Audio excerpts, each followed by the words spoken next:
मित्रों नमस्कार। मैं नाथ सुनांजलि कथा कहानी और उपन्यास के इस अंक के साथ पुनः उपस्थित हूँ। मित्रों, इस समय मैं वाचन कर रहा हूँ राजकुमार कोरी राज के लिखे गए उपन्यास चंद्रवदना का। मित्रों, अब तक मैं उपन्यास चंद्रवदना के 2 कड़ियों का वाचन अपने वाचन के पिछले भाग में कर चुका हूँ, जिसमें आपने सुना कि एक कुट्टिका अर्थात वेश्या तारावती चंद्रवदना नामक लड़की का अपहरण की हुई है और चारुदत्त जो एक ब्राह्मण युवक है वह चंद्रवदना को उस तारावती के चंगुल से छुड़ाकर बाहर ले जा रहा है। चंद्रवदना को बाहर ले जाते समय ब्राह्मण युवक चारुदत्त चंद्रवदना से उसका विस्तृत हाल पूछता है और प्रत्युत्तर में चंद्रवदना अपने बारे में विस्तार से बताती है। तो आइए मित्रों, वाचन के तीसरे क्रम में सुनते हैं कि आगे क्या घटनाक्रम घटता है। मेरे पिता श्री रत्नसेन राजगृह नगर के प्रतिष्ठित आभूषण व्यापारी हैं। सुवर्ण वीथी में उनका बड़ा नाम है। उनकी 4 संतानों में से मैं सबसे बड़ी हूँ। मुझसे छोटे 2 भाई एवं एक बहन है। 8 वर्ष की अल्पायु में ही मेरा विवाह कानीकुब्ज के एक रत्न व्यवसायी जो मेरे पिता के अभिन्न मित्र थे के ज्येष्ठ पुत्र के साथ हुआ था, जिसकी मृत्यु विवाह के 2 वर्ष के उपरांत ही हो गई। तब मुझे विधवा होने का अर्थ भी ज्ञात न था। जब स्त्रियां मेरे भाग्य पर करुण क्रंदन करती थीं तो भी मुझे यह समझ में नहीं आता था कि मेरी क्या क्षति हुई है। अब मेरे पिता मेरे दूसरे विवाह हेतु चिंतित थे और इसीलिए उन्होंने मेरी अनुजा के बाल विवाह को स्वीकृति नहीं दी। मेरे पुनर्विवाह से मेरी अनुजा के विवाह में कोई व्यवधान न उत्पन्न हो, अतः अब वे पहले उसका विवाह चाहते हैं। समय के साथ साथ धीरे धीरे मुझे भी वास्तविकता का आभास हुआ, नियति की निष्ठुरता का भान हुआ। मेरे पिता को मेरा धवल वस्त्र पहनकर दुखियों या अभागों सा जीवन जीना स्वीकार न था।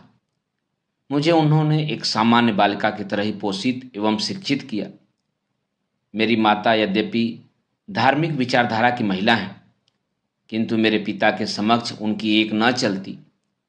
फिर भी वो मुझे सामान्य क्रियाकलापों एवं रीतियों की जानकारी दिया करती। इस समय उस क्षेत्र में कुछ आपराधिक घटनाओं का बोलबाला था और दंडपाशिक विभाग इसमें बाहरी शक्तियों का हाथ बताता था और इन गतिविधियों पर बलाधिकृत विभाग अर्थात सेना को संज्ञान लेने का आग्रह कर रहा था। कुछ राजनैतिक लोगों का कथन था कि ये हूण प्रजाति के लोग हैं। ये किसी सेना की तरह नहीं, अपितु बिखर कर शासन की नीतियों को धीरे धीरे खोखला कर रहे हैं तथा रंग रूप से ये भारतवर्ष के मूल के भी नहीं दिखाई पड़ते हैं। अनेक भ्रांतियों के होते हुए भी निरंतर लूटपाट अपहरण की घटनाएं होती रहीं, किंतु प्रशासन जब तक सचेत होता तब तक यह अनहोनी हो गई। मैं अपनी माता के साथ प्रतिदिन सायंकाल जानकी वल्लभ मंदिर जाती थी। चूंकि मंदिर में विधवाओं का प्रवेश वर्जित था, अतः सदा की भांति मैं चबूतरे के सामने प्रवेश द्वार से ही नमन की मुद्रा में खड़ी थी। नगर में मदनोत्सव की धूम भी थी। मंदिर प्रांगण में भीड़ थी। ढोल नगाड़ों से वातावरण गुंजायमान था। तभी मुझे कुछ अचैनता का आभास होने लगा। मुझे ऐसे लगा जैसे किसी ने मेरे मुख को पीछे से आकर किसी वस्त्र से दबा दिया। मेरे मुख से शब्द भी नहीं फूटा एवं मेरी नासिका को किसी तीक्ष्ण गंध का आभास हुआ, जिसने मुझे हतचेत कर दिया। और जब मेरी चेतना लौटी, मैंने स्वयं को किसी रथ जैसी गतिमान गाड़ी में पाया, जिसमें एक स्त्री समेत कुछ सशस्त्र प्रहरी भी बैठे थे। मुझे किसी अप्रिय घटना का आभास हो चला था। मैं उनसे घबराहट में प्रश्न करती रही, किंतु कोई कुछ कहने को तैयार न था। मुझे इतनी सुरक्षा में ले जाया जा रहा था मानो उन्हें इसके लिए कड़े निर्देश हों। मैं विलाप भी करती और बेसुध हो जाती। न जाने किस मार्ग से मुझे ले जाया जा रहा था। लंबी अचैनता में मुझे कुछ समय का भान भी न रहा किंतु यह एक लंबी यात्रा थी। रात्रि में एक नियत और सुरक्षित स्थान पर यात्रा को विराम दिया गया, किंतु प्रतिक्षण मुझ पर पहरा रहा। स्त्री की दृष्टि से तो मैं एक क्षण के लिए भी ओझल न हुई। रुकते ठहरते मैं रात्रि के किसी प्रहर में यहाँ उतारी गई। यात्रा की थकान से मुझे इस तरह निढाल एवं अस्वस्थ देखकर तारावती ने उन प्रहरियों और साथ आई परिचारिका को बहुत झिड़का। अगले दिवस मुझे देखने एक अति विशिष्ट व्यक्ति आया और वैद्य समेत सभी को आवश्यक निर्देश देकर गया। तारावती ने मेरी देखरेख का दायित्व सुलक्षणा को सौंपा। मुझे सुलक्षणा से बाद में ज्ञात हुआ कि तारावती ने ही मेरा अपहरण करवाया है एवं यह उसका कार्य है। उसने मालवराज अधिपति भूमिसेन को एक अनुपम भेंट देने का प्रण किया था और वह भेंट थी मैं, चंद्रवदना। उस दिन से मैं यहाँ बंदियों की भांति हूँ। मेरे जीवन की मध्यम होती लौ को यदि किसी ने प्रज्वलित रखा है तो वे हैं सुलक्षणा और स्वयं भगवान नारायण।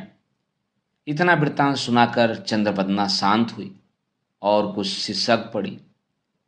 मैं स्वयं यह वृत्तांत सुनकर भावविह्वल था, किंतु अगले ही क्षण मैं उसे सांत्वना दे रहा था। किंतु अब तो आप स्वतंत्र हैं तत्र भवती और मेरे संरक्षण में हैं। मैं अपने कर्तव्य से डिगने वालों में नहीं हूं। अब आपको चिंता की आवश्यकता नहीं। किंतु यह गाड़ीवान हमें कहाँ लिए जा रहा है? मेरा यह प्रश्न चंद्रवदना के कथित वृत्तांत में कहीं गुम हो गया था। वह बोली, सुलक्षणा ने एक सुरक्षित स्थान पर ठहरने का निर्देश दिया है। हमें उस स्थान पर पहुंचाकर गाड़ीवान वापस चला जाएगा। हम वहां 2 दिवस विश्राम करके नई योजना बनाकर मालवा क्षेत्र से बाहर निकलने का प्रयास करेंगे। गाड़ीवान ने एक कंदील जलाकर गाड़ी को प्रकाशित कर दिया था। तभी मेरी दृष्टि गाड़ी में रखी 2 थैलियों पर पड़ी।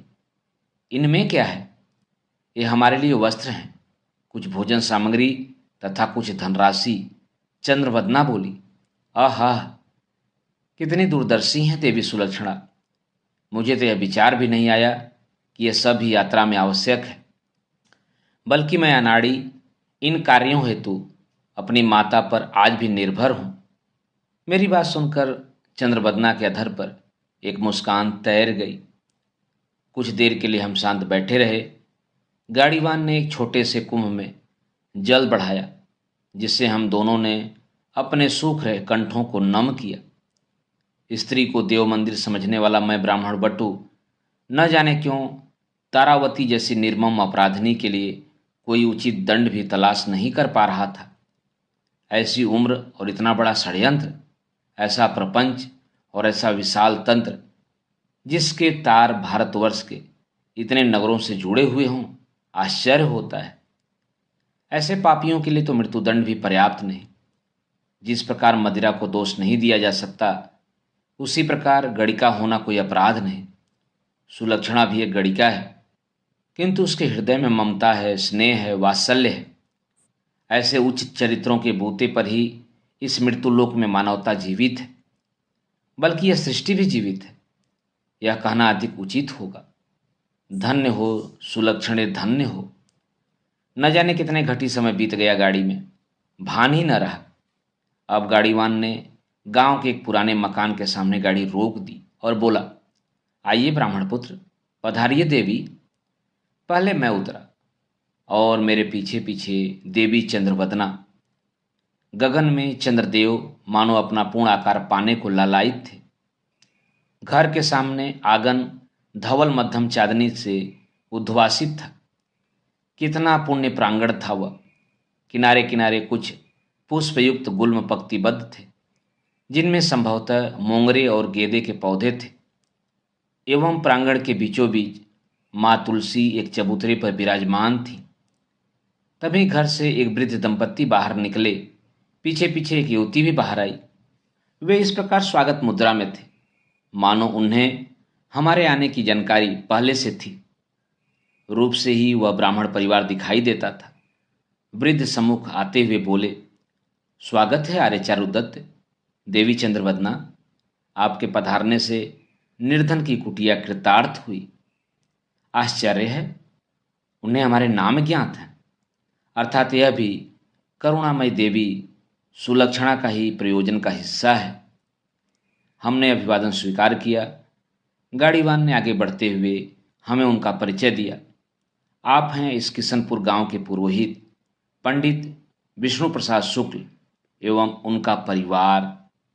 इन्हें सुलक्षणा देवी द्वारा सारी व्यथा की जानकारी दे दी गई है और अगले 3 अथवा 4 दिवस आप यहाँ गुप्त रूप से एवं निश्चिंतता से निवास कर सकते हैं।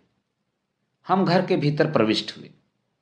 शुक्लाइन और उनकी पुत्री चंद्रवदना को देखकर यूं हंसी थीं मानो उनके घर ईश्वर का आगमन हुआ हो, और इसमें संदेह भी क्या था। स्वयं पद्म सुगंधिनी भुवनेश्वरी उनके निवास पर पधारी थी।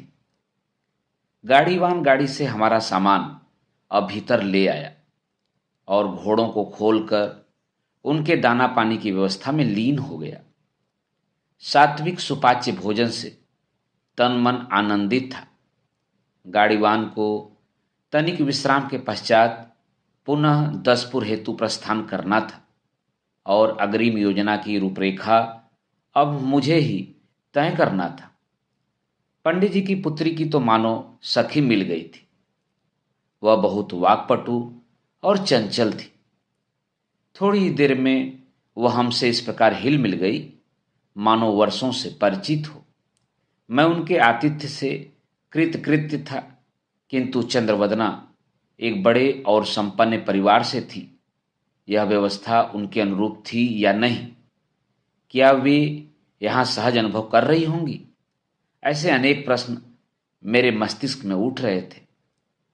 पंडित जी से बहुत देर तक वार्तालाप हुआ और मैंने यह जाना कि एक बार सुलक्षणा को उन्होंने इस घर में आश्रय दिया था जब उनकी सेविकाओं पर कुछ डकैतों ने हमला कर दिया था और उन्होंने भागकर इस घर में शरण ली थी।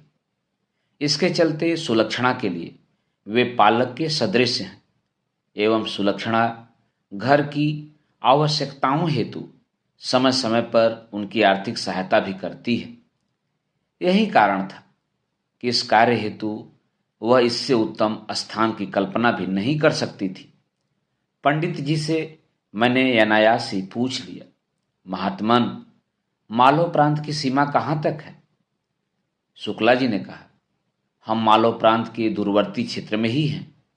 अगर हम पश्चिम की ओर देखें तो किशनपुर से लगभग 20 मील की दूरी पर सीवी जनपद की सीमा आरंभ होती है। यह जानकर मैं कुछ निश्चिंत हुआ। मुझे प्राचीन जनपदों की तो कुछ जानकारी थी, परंतु अब उनके नगरों के नाम भी परिवर्तित होने लगे थे। अतः एक काल्पनिक मानचित्र मेरे मस्तिष्क के पटल पर अंकित हो रहा था। वैशाख मास में चंद्रमा और सूर्य की उच्च स्थिति होती है और इसीलिए जगत में नवीन ऊर्जा का संचार होता है। परिस्थितियां अनुकूलता को प्राप्त होती हैं। न माधव समो मासो न कृतेन युगम समम न च वेद समम शास्त्रम न तीर्थ गंगया समम। वैशाख के समान मास, सतयुग सा युग, वेद से बड़ा शास्त्र और गंगा जी से बड़ा तीर्थ नहीं होता। इसीलिए समय तो सचमुच अनुकूल है।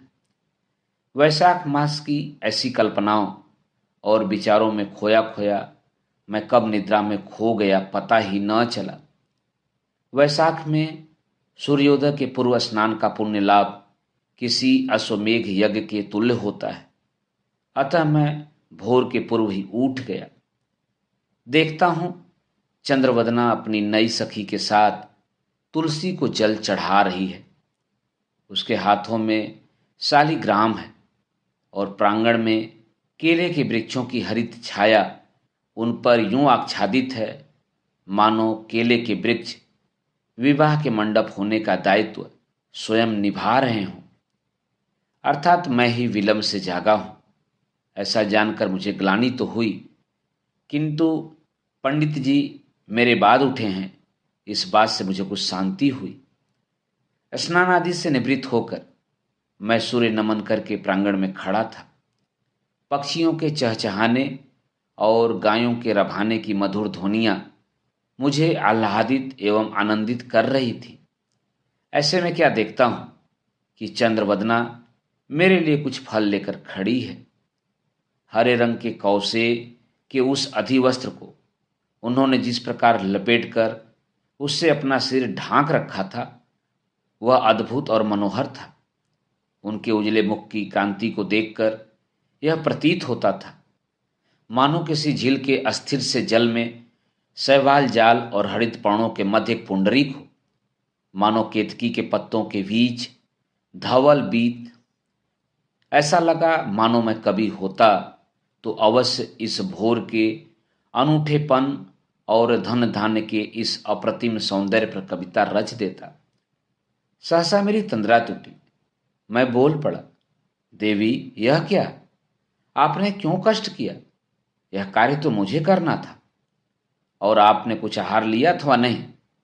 इसका उत्तर मुझे चंद्रवदना से मिलता उससे पूर्व उनकी सखी आकर बोल पड़ी, भाई देवी तो ब्राह्मण देवता को भोग लगाकर ही कुछ ग्रहण करेंगी और फिर आज विशिष्ट दिवस है। मैं चकराया, किंतु तुरंत स्मरण हो आया कि आज शुक्ल पक्ष की 11 अर्थात मोहिनी एकादशी है। मैं पुनः भूल गया था। इस बार भी मैं चंद्रवदना की स्मरण शक्ति एवं कर्तव्य निष्ठा का प्रशंसक बनकर रह गया। मैंने कहा, आज यद्यपि मैं व्रत पर हूँ और कल सूर्य अस्त होने के पश्चात मैंने भोजन किया है, अतः मैं कोई भी आहार सूर्यास्त के पश्चात ही ग्रहण करूँगा। क्या आपने भी आज व्रत किया है देवी? हाँ दैत्य, मैं भी सूर्यास्त के पश्चात ही व्रत खोलूंगी। आज का दिवस कुछ अध्ययन एवं चिंतन मनन में बीता। मैं पंडित जी के साथ काष्ठपट पर चूने के पत्थर से आड़ी तिरछी रेखाओं को मिटाता बनाता रहा और अपनी स्थिति की सही भौगोलिक जानकारी लेता रहा। मुझे अब यह ज्ञात हो चुका था कि यहाँ से लगभग 20 मील की दूरी पर चरमणवती नदी के दूसरी ओर सीवी जनपद है और मेरा दूसरा पड़ाव वहीं होगा, क्योंकि चंद्रवदना के लिए अभी यह स्थान भी पूर्ण सुरक्षित नहीं माना जा सकता। आहा, कितनी शांति है इस गांव में। पंडित जी के साथ मैं गांव के मंदिर भी गया। गांव बहुत विकसित तो नहीं कहा जा सकता था, किंतु आवश्यकता की प्रत्येक वस्तु जैसे यहाँ उपलब्ध थी। अगर मैं थका न होता और दूजे यह व्रत न होता तो मैं आज ही निकल पड़ता और स्वयं परिस्थिति, वातावरण, दूरी आदि का अनुमान लगाकर किसी पुष्ट योजना के साथ ही लौटता। किंतु चंद्रवदना का भी व्रत है और मेरे लौटने में विलंब यत्किंचित आज उचित न होगा। पंडित जी ने आज मोहिनी एकादशी कथा का भी पाठ किया। भगवान विष्णु ने स्वयं यह रूप धारण किया और देवताओं असुरों के मध्य छिड़े विवाद का शमन किया था एवं अमृत देवताओं को दे दिया था। कथा श्रवण करते करते चंद्रवदना बार बार मेरी ओर बंकिम दृष्टिपात करती थी, क्योंकि कदाचित वे जानती थीं कि मेरे जैसा उदंड और नटखट श्रोता कोई हो ही नहीं सकता। और उनके देखते ही मैं श्रवण में ऐसी गंभीर मुद्रा बनाता मानो यह कथा प्रथम बार सुन रहा हूँ। संभवतः भगवान नारायण पुनः आज हमारी सहायता हेतु विचार कर रहे हों। अगले ही दिवस मैं नहा धोकर शुक्ल वस्त्र धारण कर यात्रा हेतु तैयार था। चंद्रवदना द्वार तक साथ आई और मुझे एक थैली पकड़ाते हुए धीरे से बोली, दत्त, आने में विलंब न करना, साज होते तक आ पहुंचना। अवश्य देवी, मैं साज से पूर्व ही आने का यत्न करूंगा। यदि किसी कारण से मुझे आने में विलंब होता है तो आप भोजन कर विश्राम करना। पंडित जी ने मेरा एक बड़ा सहयोग किया था। उन्होंने मेरे लिए एक अश्व की व्यवस्था कर दी थी। यह अश्व गांव के ही एक यजमान का था, जो अश्व के साथ ही खड़ा था। पंडित जी ने बातों ही बातों में मुझसे यह जान लिया था कि मैं अश्वारोहण जानता हूँ, और उन्होंने आज तड़के मेरे समक्ष उस अश्व के रूप में मानो एक उपकार लाकर खड़ा कर दिया। मैंने अपना हर्ष व्यक्त किया। मैंने यजमान से पूछा, महानुभाव, इस अश्व को किस नाम से पुकारते हैं आप? जी, इसका नाम है भारत, वह बोला। मैंने अश्व के मस्तक पर बड़े प्रेम से हाथ फिराया, उसके नथुनों के पास अपने हाथ रखे। गुरुदेव कहते थे, इससे अश्व को सवार की गंध का भान हो जाता है। मैंने उसके ग्रीवा के बालों को सहलाकर थपथपाकर कहा, भारत, सैर पर चलोगे? जैसे भारत ने मेरी बात समझ ली और गर्दन को झटका देकर सहमति दी। मैंने उस पर सवार होने के पहले उसके पृष्ठभाग को भी पुचकारते हुए थपथपाया। वह मुझसे प्रसन्न था।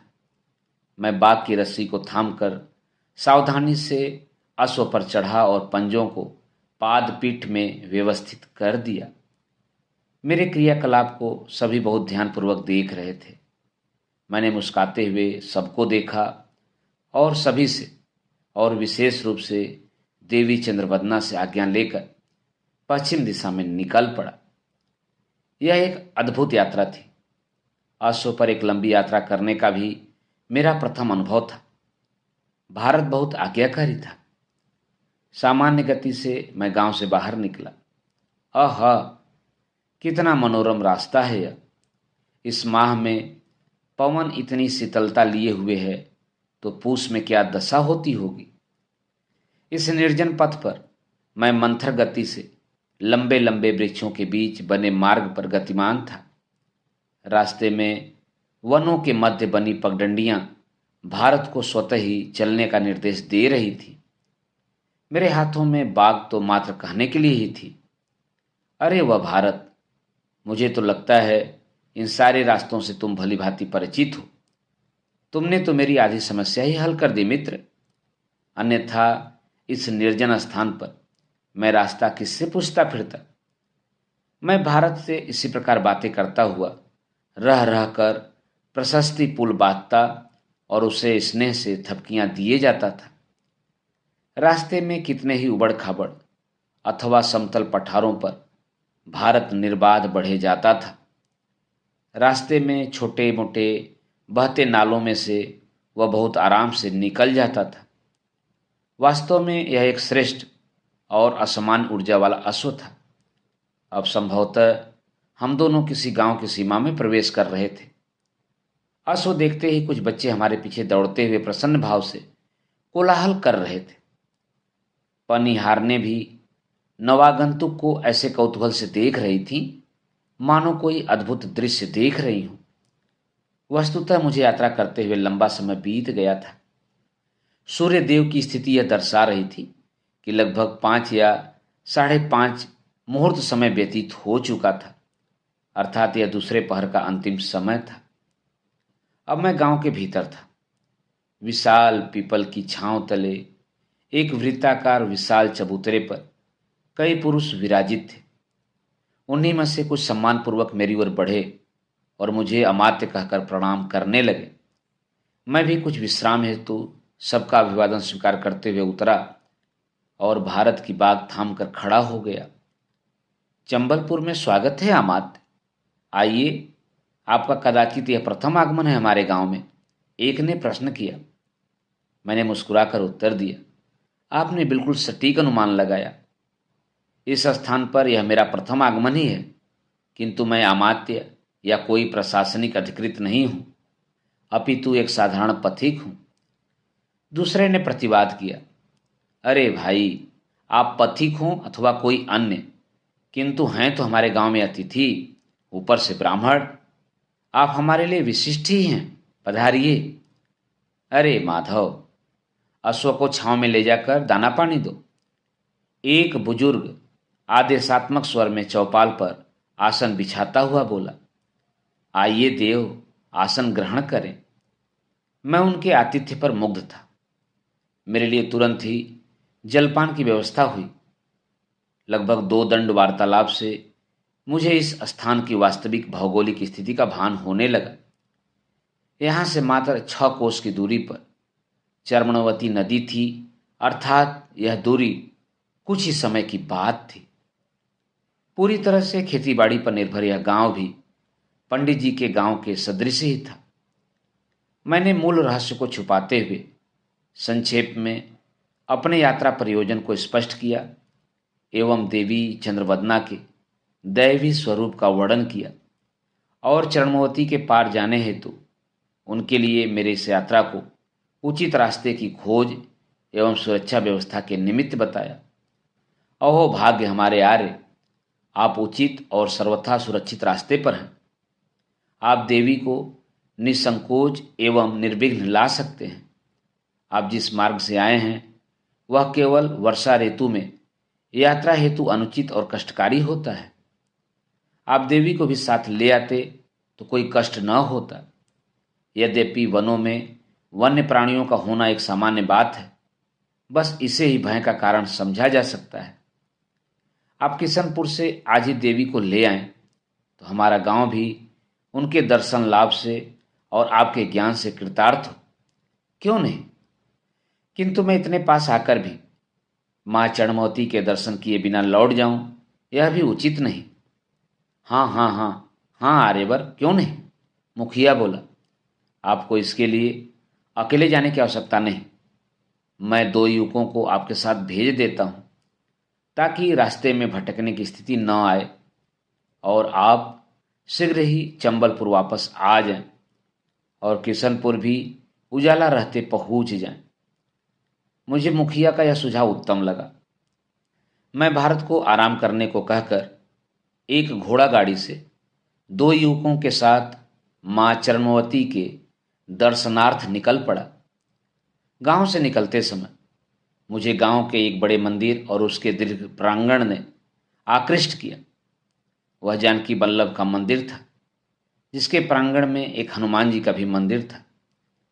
इसकी दीवारों और स्तंभों पर उकेरी गई मूर्ति शिल्प एवं चित्रकला यह बताने हेतु पर्याप्त थी कि गांव कला पक्ष की दृष्टि से उन्नत है।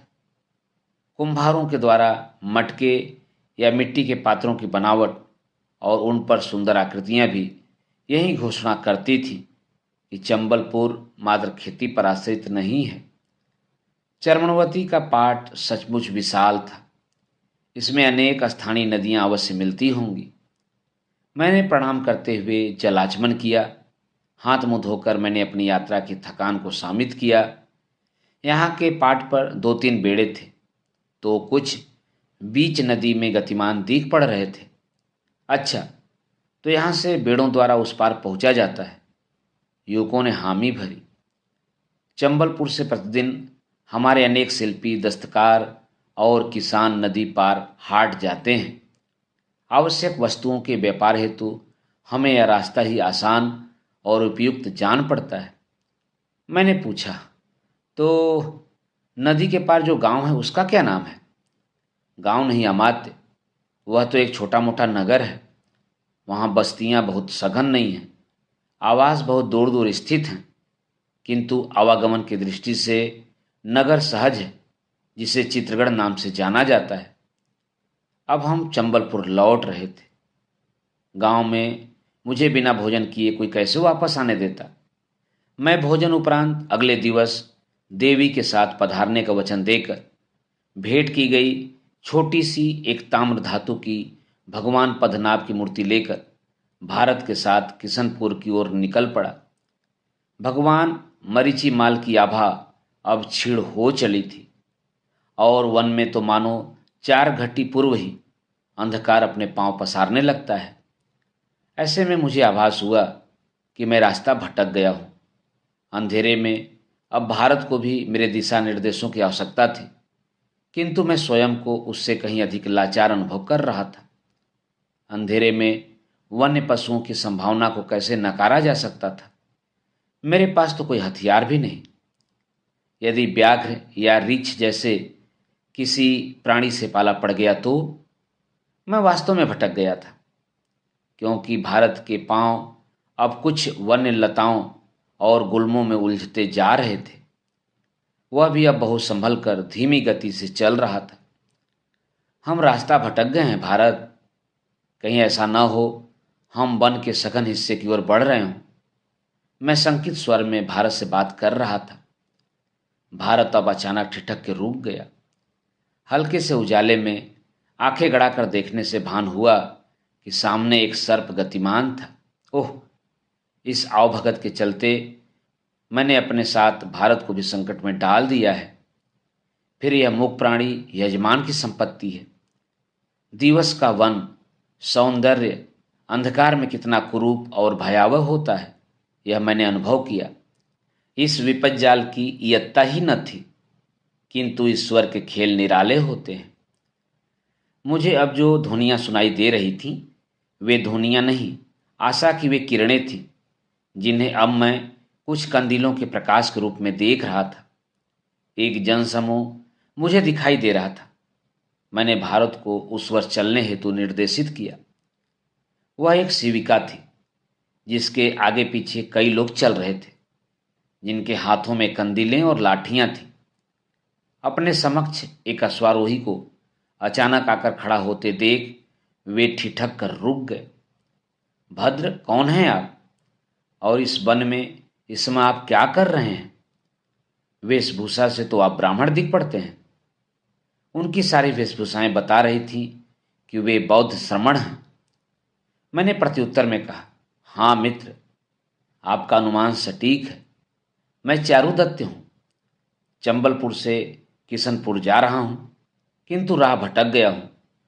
आपको आता देख मुझे इस वन से निकलने की आशा बधी है। आप लोग कहाँ जा रहे हैं? मैंने प्रति प्रश्न किया। हम बौद्ध भिक्षु अपने आचार्य वसुमित्र के साथ चंबलपुर जा रहे हैं। आचार्य वसुमित्र शिविका से उतर आए हैं।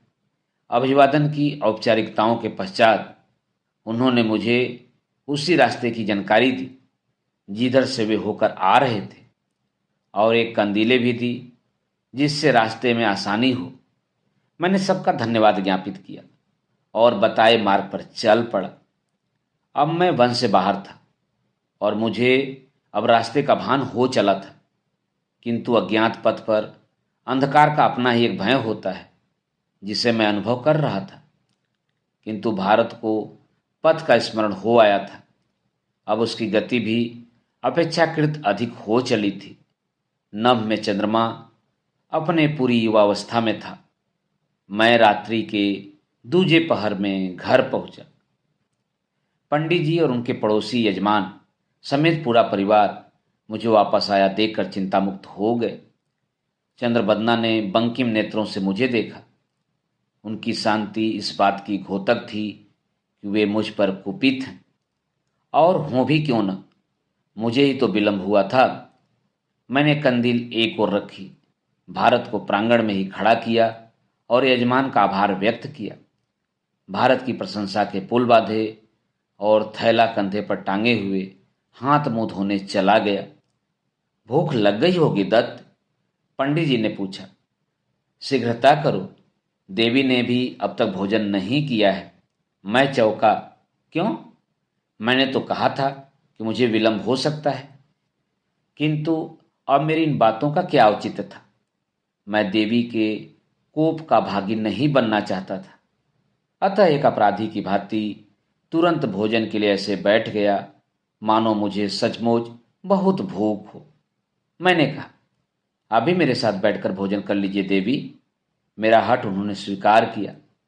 न केवल देवी ने अपितु पंडित जी के परिवार ने भी भोजन नहीं किया था। यह जानकर मुझे अपने इस विलंब पर पश्चाताप हो रहा था, जिसमें मेरी कोई भूल न थी। हम सब ने एक साथ भोजन किया। यात्रा संबंधी जानकारियां सुनाने के पश्चात हमने एक मत से कल भोर में ही प्रस्थान करने का मन बना लिया। मित्रों, अभी आप सुन रहे थे राजकुमार कोरी राज के लिखे गए उपन्यास चंद्रबदना को। मित्रों, यह उपन्यास आपको कैसा लग रहा है? आप अपनी प्रतिक्रिया कमेंट बॉक्स में अवश्य दीजिएगा। मित्रों, इस उपन्यास के आगे के भागों का वाचन आप मेरे वाचन के अगले क्रम में सुन सकते हैं। तो जुड़े रहिए कथा कहानी और उपन्यास के साथ। धन्यवाद। नमस्कार।